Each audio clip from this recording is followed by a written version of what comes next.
So please forgive the amount of noise from the air conditioning fan.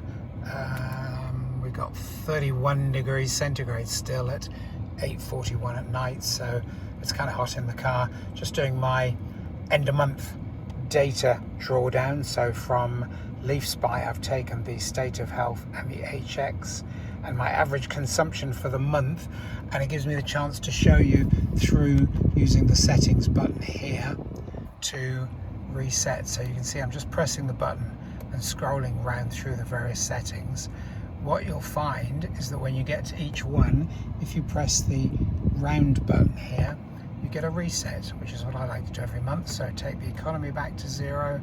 Obviously that can't be changed. My average speed for the driving of the month and the driving distance and elapsed time, all back to 0. Don't need to do anything in there. I'm also going to 0 both of the trips. You have to be on each trip to be able to 0 it. So that's all back to 0 nicely for the start of the next month.